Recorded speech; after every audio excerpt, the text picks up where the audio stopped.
Keys to optimizing your testosterone levels. First key is optimize your sleep. The second key is eating enough calories. Third key is to avoid flavonoids and phytic acid. Fourth key is getting sunlight. In this video, we're gonna discuss 4 absolute critical keys to optimizing your testosterone levels. We're going to discuss how to do them and how to implement them. And then at the end, I'm gonna show you how you tie them in and how the carnivore diet can actually be a great tool to actually leverage and optimize these. The first key is optimize your sleep. And by optimizing your sleep, what I mean is with testosterone, we produce the majority of our testosterone levels while we're sleeping. So if you're not sleeping well or you're sacrificing your sleep, staying up super late, this is going to negatively impact your overall testosterone levels. And it's probably one of the biggest levers you can change, specifically going to bed earlier. Now there's a few little hacks you can do here.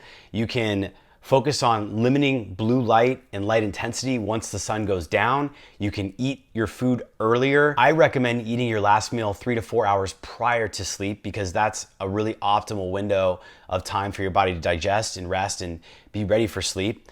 And on top of that, you can optimize your sleep environment by making it cooler, darker, quieter.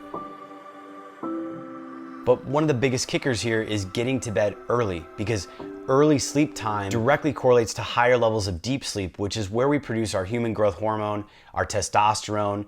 It's where we do most of our physical recovery, which testosterone is basically, when you think about it, is an anabolic hormone that is designed to help us repair, recover, stimulate anabolic growth as a steroid. So optimize your sleep, focus on getting to bed earlier, and respect your sleep through getting it deeper, cooler, darker, and you're gonna find that you get better.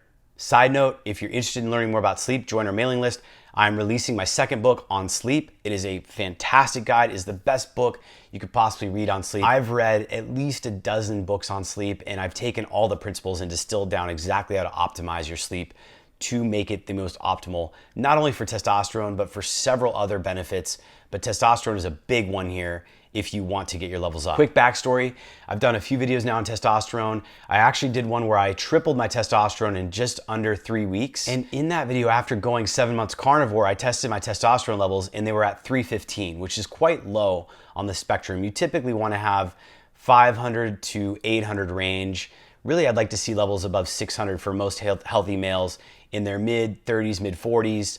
And even into your 50s, I think you can have levels into the 600-700 range that should be optimal. At that time, I was seeing a gal, she was Latina, and she would go out, she would stay up late, she would wake me up in the middle of the night sometimes to come over, and it just messed with my sleep. And so when I defined boundaries that were much more clear on that, and I really respected my sleep and got to bed earlier and slept uninterrupted throughout the night, things really changed. I retested my testosterone and went up to 900 plus. The second key is eating enough calories. During my time on carnivore, leading up to my first kind of test of my blood and my hormones where I had the lower testosterone, I was eating on a 1 meal a day plan, OMAD, and I was liking it because it was giving me metabolic autophagy and it was stimulating, my body's recovery processes and cleansing. But on the flip side, I was eating fairly restricted. I was eating in a lower deficit of my caloric intake.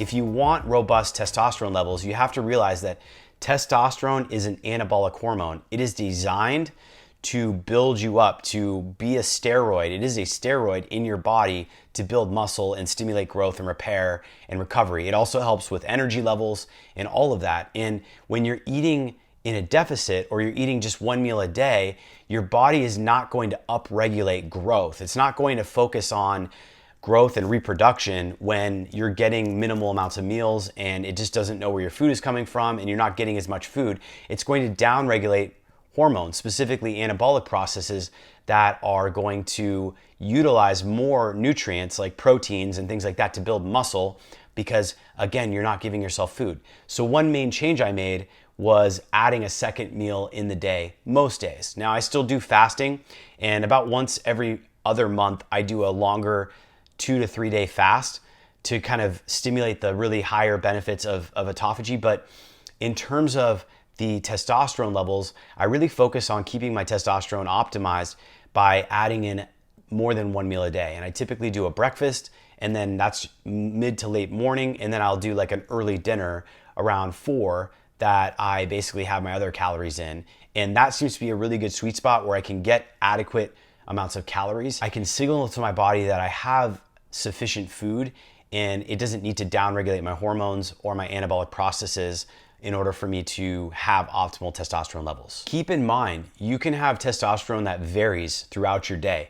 When you wake up, your testosterone levels are peaking. So you might have 1,000 for your total testosterone, but then by the end of the day, your milligram per deciliter measurement might be more like 300 or 200 at the end of the day, or even lower. And that's not necessarily a bad thing. Again, testosterone is there and it's going to fluctuate as you go through the day and as your body utilizes and needs it. It's higher in the morning, it's lower in the evening, and that makes total sense. One other thing I do is I time my lifts. So if I know I'm going to lift really heavy and I want to lift in a manner where I want to get recovery and build, I'm going to eat more often, and I'm going to focus on eating a bit more calories and more protein right during and after my lifting day. And that's going to directly allow me to stimulate more of the hormone and testosterone in my body by doing that. So the third key is to avoid flavonoids and phytic acid. Now this is kind of a carnivore hack. You're getting none of these compounds when you eat on a carnivore diet, which we'll talk about at the end of the video. But basically flavonoids and phytic acid are very specific plant molecules, plant defense molecules in certain food groups. Your body needs proper minerals and a proper balance of hormones to signal the right amount of testosterone it produces in adequate amounts. If we don't have sufficient minerals as building blocks for these hormones and all the processes in our body, and we have endocrine disruptors, flavonoids, then we're going to mess with our hormone levels and we're going to see testosterone dips. And we've seen this in studies where people who consume flavonoids in particular, which are a class of molecules in plant foods, specifically anthocyanins, which are pigments in berries, as well as isoflavones, which are found in soy, catechins found in different black teas and green teas, as well as flavone thiols, which are in cocoa. So I know I love dark chocolate. I love, green tea is great. Even soy is found in tons of different foods. You have to be careful of these. The big problem with these compounds is they're endocrine disruptors. They mimic estrogen, and your body's estrogen receptor, yes, estrogen is important even if you're a man and you want testosterone. You have to have a very adequate balance. When you consume flavonoids, specifically some of these specific molecules, they bind to your estrogen receptors and then your body gets confused. In particular, isoflavones in soy have been found to disrupt male fertility, lowering male fertility, sperm quality, and they've been shown in studies, linked in studies, to actually disrupt thyroid function and overall hormonal balance. So you got to be very careful with your diet if you care about your testosterone, because there are a lot of things that you can add to your diet that can downregulate testosterone, can interrupt the hormone balance and mess with your body's ability to properly produce the hormones. Phytic acid is another defense mechanism that plants have that binds to minerals. Specifically, it binds to calcium, iron, and zinc. It almost inhibits the absorption of zinc and calcium. Plant foods that are high in phytic acid, none are in animal foods, are almonds, beans, lentils, corn, peanuts, peas, rice, soybeans, and walnuts. So you've got to be really careful when you're taking in phytic acid, because if you take in phytic acid with calcium or with zinc, which is both key building blocks your body needs in order to produce adequate levels of testosterone, you're going to inhibit your body's ability to absorb those key minerals, and you're going to have a deficiency, and that's going to lead to a whole slew of other problems. So you don't want to mess with phytic acid or phytoestrogens, specifically flavonoids, when we're talking about optimizing your testosterone levels. Get rid of them from your diet, because you want to have adequate levels of zinc, calcium, and iron, as well as these optimal receptors of estrogen and your hormones to balance your body, to make sure your thyroid and your testosterone are properly being produced and optimized within your body. The fourth key is getting sunlight. I know this is crazy, and for a lot of people, it's not always realistic to get sunlight in the area of the country that you live in or how far north you are, but the sun is super valuable. Sun is valuable for a number of reasons. It's both the UVA and the UVB spectrum. We know UVB hits the skin and helps with production of vitamin D3, which is the human form our body needs. Vitamin D3 is not just a vitamin, it's actually a pro-hormone. It is a precursor to your hormone development. It's It's critical for immune function, for testosterone production. You have to have adequate levels of vitamin D3. Dietarily, you can get it in appreciable amounts in liver, cod liver oil, egg yolks, but by and large, the majority of where you're gonna get your vitamin D3 is from direct UVB exposure on your skin, touching your skin, and then your skin synthesizing vitamin D3 cholecalciferol. Another aspect of sun is UVA spectrum, which is the majority of the sun spectrum between the ultraviolet spectrums that hits the Earth's surface. UVA boosts nitrous oxide in the body. It aids in vasoconstriction, vasodilation. It helps with blood pressure balance, with cardiovascular health.